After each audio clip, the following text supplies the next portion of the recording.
Hello everyone, welcome to our study related YouTube channel Progressive PD। তো NCERT অনুমোদিত ত্রিপুরা মধ্যশিক্ষা পর্ষদ পরিচালিত 2021 আগত মাধ্যমিক পরীক্ষার যাবতীয় বিভিন্ন সাবজেক্টের প্রয়োজনীয় সাজেশন তোমরা যদি পেতে চাও অবশ্যই আমাদের চ্যানেলটা সাবস্ক্রাইব করে রাখো এবং স্ক্রিনে তো হোয়াটসঅ্যাপ নাম্বারে যোগাযোগ রাখতে পারো। আমরা আমাদের চ্যানেল থেকে প্রত্যেকটি সাবজেক্টের সাজেশন এক এক করে আমরা আপলোড করব তোমাদের জন্য। তো আমি বেসিক্যালি ইংলিশ এবং আর্টসের সাজেশন দেব এবং আরেকজন টিচার যিনি রয়েছেন তিনি অঙ্ক বিজ্ঞান অর্থাৎ সায়েন্সের সাজেশন তোমাদের জন্য আপলোড করবে। তো বুঝতে পারছো তোমাদের জন্য কতটুকু হেল্পফুল হবে এই সাজেশনের ভিডিওগুলি। তো যদি ভিডিওগুলি তোমরা পেতে চাও তাহলে অবশ্যই চ্যানেলটা সাবস্ক্রাইব করে রাখো। তো আজকে আমি তোমাদের জন্য যে ভিডিওটা নিয়ে এসেছি সেটা হলো ইংলিশ সাবজেক্টের মধ্যে প্রশ্ন থেকে যে সম্ভাব্য 2 মার্কের সাজেশন কোশ্চেনগুলি হতে পারে সেই কোশ্চেনের একটা ভিডিও উইথ আনসার সহ তোমাদের জন্য আমি এনেছি। তো আর কথা না বাড়িয়ে শুরু করি ভিডিও। ফার্স্ট ফ্লাইট বুক থেকে নেওয়া প্রথম যে গল্প রয়েছে সেটা হলো এ লেটার টু গড। বুঝতে পেরেছো? তো এ লেটার টু গড থেকে টোটাল যে ইম্পর্টেন্ট কোশ্চেন সিলেক্ট করা হয়েছে সেগুলির মধ্যে প্রথম হলো why did Lencho say the raindrops were like new coin. Lencho কেন বৃষ্টিবিন্দুদের নিউ কয়েনের সাথে তুলনা করেছে বা কম্পেয়ার করেছে? বুঝতে পেরেছো? Answer, Lencho's crop were ready for harvest. Lencho শস্যগুলি হারভেস্টের জন্য প্রস্তুত ছিল। As raindrops would have help in getting a better harvest more prosperity. যদি বৃষ্টি হয় তাহলে ল্যাঞ্চো শস্যগুলি আরও সমৃদ্ধশালী হবে। So Lencho compare them with new coin. এই কারণে ল্যাঞ্চো তুলনা করেছেন রেনড্রপসকে নিউ কয়েনের সাথে। বুঝতে পেরেছো? নেক্সট যে কোশ্চেন রয়েছে সেটা হলো how did the rain change what happen to Lencho's field. কীভাবে বৃষ্টিবিন্দু চেঞ্জ হলো বা পরিবর্তন হয়ে গেল। এবং আরেকটা যে কোশ্চেন রয়েছে সেটা হলো ল্যাঞ্চোর ফিল্ডে কী হলো। বুঝতে পেরেছো? Answer, the rain was pouring but suddenly a strong wind began to blow and very large hailstone began to fall along with the rain। বুঝতে পেরেছো? প্রথমে বৃষ্টি পড়ছিল কিন্তু সাডেনলি হঠাৎ করে একটা জোরে বাতাস বইতে শুরু করলো এবং তার সাথে সাথে হেলস্টোন পড়তে শুরু করলো। বুঝতে পেরেছো? বৃষ্টির সাথে। তো নেক্সট যে কোশ্চেন রয়েছে what happen to Lencho's field. ল্যাঞ্চোর ফিল্ডে কী ঘটলো? All the crop in Lencho's field destroyed by hailstone. হেলস্টোনের দ্বারা সমস্ত শস্য ল্যাঞ্চোর ফিল্ডের মধ্যে ধ্বংস হয়ে গেল। নেক্সট যে কোশ্চেন রয়েছে সেটা হলো who or what did Lencho have faith in. What did he do. কার প্রতি ল্যাঞ্চোর বিশ্বাস ছিল এবং সে কি করেছিল? Lencho had faith in God. He believe that God's eye see everything. He wrote a letter to God saying that he needed 100 pesos to show his field again. Lencho ভগবানের প্রতি বিশ্বাস ছিল এবং সে বিশ্বাস করে ভগবান সব কিছু দেখে এবং সে লিখেছিল ভগবানকে একটি চিঠি এবং একথা বলেছিল যে তার জমিতে দ্বিতীয়বার বোনার জন্য তার 100 pesos প্রয়োজন। Next question what did the postmaster do then. Postmaster কী করেছিল? The postmaster first laugh because the letter was address to none other than God but then he became serious. He was deeply moved by the writer's faith in God. He did not want to shake this faith, so he decided to collect the money and send it to Lencho. He collected money from his employees, friends, and contributed a part of his salary. The postmaster প্রথমে হেসেছিল কিন্তু তারপর সে একটু serious হয়ে গেল। সে ভগবানের প্রতি ল্যাঞ্চোর বিশ্বাসটাকে খুব গভীরভাবে মুভড হয়ে গেল এবং সে চেয়েছিল বিশ্বাসের ল্যাঞ্চোর ভগবানের প্রতি বিশ্বাসটা নষ্ট না করতে এবং সে টাকা কালেক্ট করবে সিদ্ধান্ত নিল এবং ল্যাঞ্চোকে পাঠাবে এবং সে টাকাটা কালেক্ট করলো তার বন্ধু, এমপ্লয়িজ এবং তার নিজের কিছু স্যালারির অংশ থেকে। বুঝতে পেরেছো? তো নেক্সট যে কোশ্চেন সেটা হলো what did Lencho write in the first letter. Lencho তার প্রথম চিঠিতে কী লিখলো? In the first letter Lencho wrote God, if you don't help me, my family and I will go hungry this year. I need 100 pesos in order to sow my field again because the hailstone destroyed my crop. ল্যাঞ্চো প্রথম চিঠি জানালো ভগবান তুমি যদি আমাকে help না করো তাহলে আমি এবং আমার পরিবার না খেয়ে থাকতে হবে। আমার 100 pesos প্রয়োজন আমার জমিতে দিতে পারবো না জন্য, কারণ হেলস্টোনের দ্বারা আমার পুরো ক্রপ ধ্বংস হয়ে গেল। বুঝতে পেরেছো? তো next question what did Lencho write in his second letter. Lencho তার দ্বিতীয় চিঠিটি কি লিখলো? In the second letter to God Lencho informed that he had only received 70 pesos. He requested God to send him the rest of money through other means not by the post office. Lencho তার দ্বিতীয় চিঠিতে জানালো যে ভগবান আমি 70 পেসেস পেয়েছি, কিন্তু আমি রিকোয়েস্ট করছি 100 পেসেসের জন্য। তো আমাকে আরও যে আউট অফ রেস্ট মানি রয়েছে সেটা আমাকে আবার দিতে হবে, এবং সেটা পোস্ট অফিসের মাধ্যমে না, অন্যভাবে দিতে বলেছে। বুঝতে পেরেছো? তো নেক্সট যে কোশ্চেন সেটা হলো, why was Lencho angry on getting God's letter from the postmaster? Lancho was angry after opening the letter because he found only 70 pesos inside the envelope. He had demanded 100 pesos from God. Instead of getting angry on God, he got angry on the post office employees because he thought them to have misappropriated the money. ল্যাঞ্চো ভগবানের প্রতি একটু angry হলো কারণ সে 70 পেসোস পেয়েছে এনভেলপের ভিতরে, কিন্তু সে দাবি করেছিল 100 পেসোস।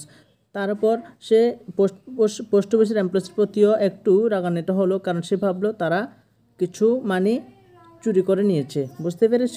তো নেক্সট যে গল্প রয়েছে সেটা হলো নেলসন ম্যান্ডেলা। প্রথম প্রশ্ন, what does Mandela thank the international leaders for? Nelson Mandela কেন আন্তর্জাতিক নেতৃবৃন্দের ধন্যবাদ জ্ঞাপন করলো? Mandela thanks the international leaders for participating in celebrating the emancipation of the oppressed and heralding a new South Africa. নতুন দক্ষিণ আফ্রিকার আহ্বান এবং অত্যাচারিতদের মুক্তির কারণে অনুষ্ঠিত প্রোগ্রামে আন্তর্জাতিক নেতৃবৃন্দরা অংশগ্রহণ করায় নেলসন ম্যান্ডেলা তাদের ধন্যবাদ জ্ঞাপন করলো। তো next question, what ideas does he said out for the future of south Africa? অন্যভাবে একটা কোশ্চেন আসতে পারে, সেটা হলো what is the dream of Nelson Mandela for the future of south Africa? Nelson ম্যান্ডেলার ভবিষ্যৎ সাউথ আফ্রিকার বা দক্ষিণ আফ্রিকার জন্য কী স্বপ্ন দেখেছেন? Nelson Mandela dream that his country should be free from poverty and discrimination. No countryman should be oppressed on the basis of colour and creed. Nelson Mandela স্বপ্ন দেখেছিলেন যে তার দেশ কোনো প্রভার্টি এবং ডিসক্রিমিনেশন থেকে সম্পূর্ণ মুক্ত থাকবে, কোনো দেশবাসী অপ্রেসড হবে না, অর্থাৎ অত্যাচারিত হবে না for the basis of colour and Creed, এবং বর্ণ এবং ধর্মের কারণে কোনো দেশবাসী অত্যাচারিত হবে না। তো নেক্সট যে কোশ্চেন রয়েছে সেটা হলো, why were two national anthem sung? কেন দুইটা ন্যাশনাল অ্যান্থাম গাওয়া হয়েছিল বা দুইটা জাতীয়সঙ্গীত কেন গাওয়া হয়েছিল?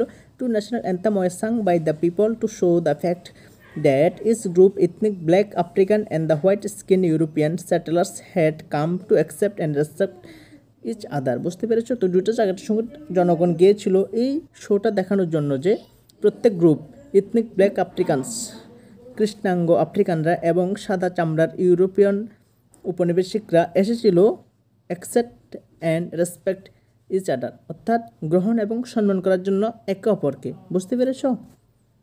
Next question, which two national anthem played on the day of ceremony? সেরিমনির দিনে বা অনুষ্ঠানের দিনে কোন দুটো জাতীয় সঙ্গীত গাওয়া হয়েছিল? Both the old and new national anthem, the Die Stem and Nkosi Sikelel i Africa were being played on the day of the ceremony. The old anthem was reminiscent of the apartheid era, while the new anthem symbolised a new South Africa that had a modern outlook. দুটো জাতীয় সঙ্গীতটি ছিল একটি পুরনো একটা নতুন। বুঝতে পেরেছো? ডেস্টেম and অ্যানকাসি সেক্রেল গাওয়া হয়েছিল অনুষ্ঠানের দিনে। তো পুরনো জাতীয় সঙ্গীতটি ছিল বর্ণ বৈষম্যদের অবশিষ্টাংশের জন্য, এবং অন্যদিকে নতুন দৃষ্টিভঙ্গি সমৃদ্ধ নতুন আফ্রিকার প্রতীক হিসেবে নিউ অ্যান্থামটা গাওয়া হয়েছিল। বুঝতে পেরেছো? তো নেক্সট যে question, what twin obligations does Mandela mention? দ্বৈত ধারণা অর্থাৎ দ্বৈত দায়বদ্ধতা বলতে নেলসন ম্যান্ডেলা কী বুঝিয়েছেন?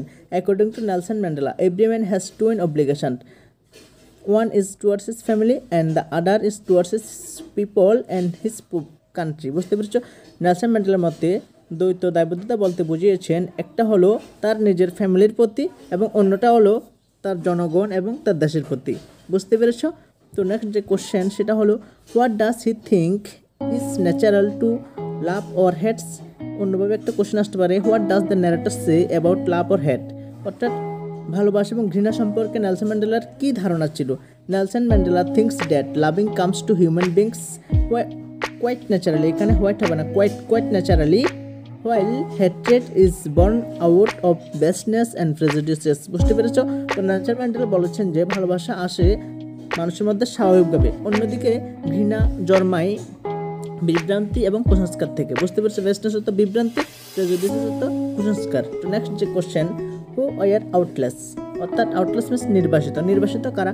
Those black politicals and activities who had dedicated themselves to fight against racial discrimination and emancipation of the native from white Negro were turned as outlaws। বুঝতে পেরেছো? তো নেলসন ম্যান্ডেলা তাদেরকে নির্বাচিত বলেছেন যারা নাকি রেশিয়াল ডিসক্রিমিনেশন অর্থাৎ বর্ণ বৈষম্যদের এবং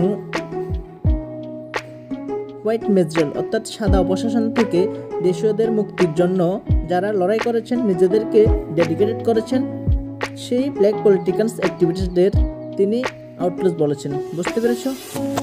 নেক্সট যে গল্পটা রয়েছে সেটা হলো from the diary of Anne Frank. বুঝতে পেরেছো? তো প্রথম যে question, who is Kitty, why does Anne Frank want to keep a diary, what promote and to keep a diary, in what respect was an diary different from other people diaries। বুঝতে পেরেছো? তো Kitty কার নাম, and কেন ডায়েরিটি লিখতে চেয়েছিল, অথবা and ডায়েরিটি কেন অন্য আর 5জন মানুষের ডায়েরির থেকে আলাদা ছিল। বুঝতে পেরেছো? সবগুলো কোশ্চেনের আনসার একরকমভাবে লিখে দিয়েছি। তো Kitty is the name which Anne gave to her diary. Kitty হলো অ্যানের ডায়েরিটার নাম। বুঝতে পেরেছো? তো Anne Frank did not have any close friend to whom she could open her heart out. Therefore, she chose a diary to play that role in her life. She wrote about her intimate thoughts and feelings in that diary, so her diary did not contain a description of ordinary everyday affairs as most other diaries do. বুঝতে পেরেছো? An Frank এর কোনো closed বন্ধু ছিল না যার সাথে মনের সব কথা খুলে বলতে পারত। যাই হোক, সে তার ডায়েরিটি লিখতে শুরু করলো এবং তার মনের থট, ভাবনা, ফিলিংগুলি সে ডায়েরিটি লেখা শুরু করলো এবং তার প্রতিদিনের বিভিন্ন ঘটনাগুলি তার ডায়েরির লেখার বিষয়বস্তু ছিল। তো 2 নম্বর যে কোশ্চেন সেটা হলো what does an right in a first এসে। অ্যান ফ্র্যাঙ্ক তার প্রথম রচনাটি কি লিখলো? The subject of Anne Frank's first essay was a chatterbox. In that essay, Anne wrote that talking was a natural trait of students, but she promised that she would try to control her habit of talking too much. Anne Frank'ের রচনার প্রথম বিষয়বস্তু ছিল অতিরিক্ত কথা বলার বিষয়, এবং তিনি বলেছিলেন যে অতিরিক্ত কথা বলাটা স্বাভাবিকভাবে স্টুডেন্ট লাইফের একটি স্বাভাবিক বৈশিষ্ট্য, বাট কিন্তু সে প্রমিস করেছিল যে এই অতিরিক্ত কথা বলার অভ্যাসটা সে নিয়ন্ত্রণে রাখতে চেষ্টা করবে। নেক্সট যে question, what make writing in a diary strange experience for Anne Frank. কোন জিনিসটা অ্যান ফ্র্যাঙ্কের কাছে একটা অদ্ভুত অভিজ্ঞতা, লেখার কাজটা কেন একটা অদ্ভুত অভিজ্ঞতা ছিল। Anne Frank was a young girl of 13 years old. She kept on musing about her life. She had no prior experience of writing before, thus she thought that people would hardly take interest in reading her diary, regarding it as a strange experience. Anne Frank 13 বছরের একটা মেয়ে, সে তার ডায়েরিতে লিখতে চেয়েছিল কিন্তু তার অতীতে কোনো অভিজ্ঞতা ছিল না। বুঝতে পেরেছো? তো যাই হোক, লেখার কাজটা তার কাছে একটা অদ্ভুত অভিজ্ঞতা ছিল। তো next question, what tells you that and loved her grandmother. কোন জিনিসটা বলে যে অ্যান ফ্র্যাঙ্ক তার গ্র্যান্ডমাদারকে, ঠাকুমাকে খুব লাভ করতো। On her birthday, she lighted a candle in remembrance of her grandma with the loving gesture. This was indeed a poignant reminder of her love for her grandma. তো an ফ্র্যাঙ্কের বার্থডের দিন তার গ্র্যান্ডমাকে স্মরণ করে, রিমেম্বার্স করে সে একটা মোমবাতি জ্বালিয়েছিল। তো এই জিনিসটাই প্রমাণ করে যে তার ঠাকুমার প্রতি তার খুব গভীর ভালোবাসা ছিল। নেক্সট, এ বেকার থেকে, what does a jackfruit like appearance mean. অর্থাৎ কাঁঠাল মার্কা চেহারার অর্থ কি? A jackfruit like appearance means a plump physique. This type of physique was linked to the bakers. This was because they were prosperous and never starved. Baking was profitable profession. The baker, his family, and the servants all looked very happy and even prosperous. Therefore, they were said to have a jackfruit-like appearance. অর্থাৎ কাঁঠাল মার্কা চেহারার অর্থ হলো মোটাসোটা চেহারার আকৃতি। এই ধরনের আকৃতি সাধারণত দেখা যায় রুটিওয়ালাদের। তারা সবসময় সমৃদ্ধশালী থাকে কারণ তারা কখনোই না খেয়ে থাকে না। তারা পেশাটি খুব লাভজনক এবং তাদের পরিবার এবং রুটিওয়ালারা সবসময় হ্যাপি থাকে এবং সমৃদ্ধশালী থাকে। এই কারণে তাদের বলা হয়েছে যে জ্যাকফ্রুট লাইক অ্যাপিয়ারেন্স, তাদের চেহারাটা মোটাসোটা আকৃতির। বুঝতে পেরেছ? তো next question, how importance was the বেকার ইন এ ভিলেজ। অর্থাৎ একটা গ্রামের মধ্যে এ বেকার একটা রুটিওয়ালাদের গুরুত্ব কতখানি ছিল। A baker was an integral part of the Guan society. No occasion can be perfect without breads, cakes, bullinghass, bowl are the varieties that made the occasion a real success. Therefore, the furnace of baker is indispensable in any village of Goa. বুঝতে পেরেছো তো গোয়ান সোসাইটিতে তারা ছিল একটা অবিচ্ছেদ্য অংশ, অর্থাৎ বেকাররা ছিল একটা অবিচ্ছেদ্য অংশ। কোনো ওকেশনে তাদের ছাড়া সম্পূর্ণ হতো না। প্রত্যেক ওকেশনের যতগুলি কেক লাগে, বলিংহাস লাগে, সব কিছুই তারা সরবরাহ করত। তো বুঝতে পারছো গোয়ান সোসাইটিতে তাদের কতটুকু গুরুত্ব ছিল। নেক্সট, কোর্ক থেকে প্রথম প্রশ্ন, what does the narrator say about the Coorg regiment, অর্থাৎ কোর্ক সৈন্যদের সম্পর্কে কি বলেছেন narrator. The narrator says that the Coorg regiment is one of the most decorated regiment of the Indian during the colonial era. এখানে কলোনিয়াল হবে না, কলোনিয়াল হবে, COLONIAL, বুঝতে পেরেছ। তো it was known by the name of 71st Cork Rifles was raised in 1903. Earlier, it was a part of Madras Army and the subsequent Madras Command. তো narrator বলেছেন যে কোর্ক রেজিমেন্টটা ছিল একমাত্র সজ্জিত রেজিমেন্ট সৈন্যদল তখনকার সময় ভারতীয় সৈন্যদের মধ্যে, বুঝতে পেরেছ। তো it was known by the name of 71st Cork Rifles, এটা 71তম রাইফেলস হিসেবে পরিচিত ছিল এবং এটার উত্থান হয়েছিল 1903 খ্রিস্টাব্দে, বুঝতে পেরেছো। তো এয়ারলিয়ার ইট ওয়াজ এ পার্ট অফ মাদ্রাস, প্রথমে এটা মাদ্রাস আর্মি নামে পরিচিত ছিল এবং পরে সেটা মাদ্রাস কমান্ড হিসেবে পরিচিত হয়, বুঝতে পেরেছো। নেক্সট যে question, what is the story about the Kodava people descent, Kodava পিপলের সম্পর্কে কী ধারণা পাওয়া যায়। There are two theories about the descents of Kodavus. The first theory states that they are the descendants of Greeks, the second theory state that they are the descendants of Arabs and Kurds. এখানে কাডাবুডের উৎপত্তি সম্পর্কে দুইটা তথ্য পাওয়া যায়। একটা হলো, প্রথম তথ্য হলো তাদের উৎপত্তি হয়েছে গ্রিকদের থেকে, দ্বিতীয় যে তথ্য সেটা তাদের উৎপত্তি হয়েছে আরব এবং কুর্দের থেকে, বুঝতে পারছো। নেক্সট যে chapter, the sermon at Benares. প্রথম question, what did flickering city light teach Kisa Gotami. Kisa Gotami went from house to house but was unable to find out house where nobody had died. She was tired and hopeless and sat down at the wayside watching the light of the city. They flickered up and were extinguished again. She realized that human lives also flicker up for some time and then extinguish. Kisa Gotami রাস্তা জল লাইটটা কৃষিকা বলে তিনি শিক্ষা পেলেন যে তিনি একদা প্রত্যেক বাড়ি বাড়ি খুঁজলেন এবং এমন কোনো বাড়ি পেলেন না যেখানে কোনো সময় মৃত্যু আসেনি। তারপর সে আশাহত হয়ে এবং পরিশ্রান্ত হয়ে রাস্তার ধারে একটা লাইটের নিচে বসে পড়লো এবং সে দেখলো লাইটটা কিছুক্ষণ জ্বললো, তারপর নেমে গেল এবং সে এই জিনিসটা বুঝতে পারলো যে মানুষের জীবনটাও ঠিক একই রকম। Next question, what did Buddha teach about life and that through Kisa গৌতমের স্টোরি। গৌতম বুদ্ধ কিসা গৌতমের স্টোরি দিয়ে কী বোঝাতে চেয়েছেন জীবন মৃত্যু সম্পর্কে। Gautam Buddha teach Kisa Gotami the truth of life by asking her to get him master seat. This should be from a house where no death had occurred. Kisha Gautami went from house to house and but could not find such a house. Finally she understood the truth of life. Gautam Buddha Kisa গৌতমীকে জীবন মৃত্যু সম্পর্কে পরিচয় দেওয়ার আগে প্রথমে তাকে master seat আনতে বলেছেন এবং তাকে এমন বাড়িটাকে মাস্টার সিট আনতে বলেছেন যে বাড়িটা কোনো সময় মৃত্যু পৌঁছায়নি এবং তিনি পৌঁছালেন অনেক বাড়িতে, কিন্তু এমন কোনো বাড়ি পেলেন না যে বাড়িটা কোনো সময় মৃত্যু। তারপর সে বুঝতে পারলো জীবনের মৃত্যু বা জন্ম মৃত্যু সম্পর্কে সত্যি ঘটনা। নেক্সট যে কোশ্চেন সেটা হলো, how did Gautam Buddha begin his life. How long did Buddha live the life of royalty? Why was he sent away at the age of 12? How did he stay away? প্রথম answer, Gautam Buddha began his life as a prince named Siddhartha Gautama in northern India. Gautam Buddha Siddhartha Gautam নামে northern ইন্ডিয়াতে তার জীবন শুরু করেছিল। Next answer, Buddha lived a life of royalty luxury for 10 years. তিনি 10 বছর বিলাসবহুল জীবন কাটিয়েছিলেন। Next answer, at the age of 12 he was sent away for schooling in the Hindu sacred scriptures. 12 বছর বয়সে তাকে হিন্দু শাস্ত্রে অধ্যাপনের জন্য পাঠানো হয়েছিল বনবাসে। তো next answer, he stayed there for 4 years. তিনি সেখানে 4 বছর ছিলেন। তো নেক্সট যে question, how do you easily understand the idea of selfishness. Do you agree with Kisa Gotami that she was being selfish in her grip. তো কীভাবে সেলফিশনেস অর্থাৎ স্বার্থপরতার ধারণাটা পাওয়া যায়। তো being concerned with one's own desire and believes is called selfishness, অর্থাৎ নিজের প্রতি নিজের লোভের অর্থাৎ নিজের প্রতি স্বার্থ হওয়াকে স্বার্থপরতা বলা হয়।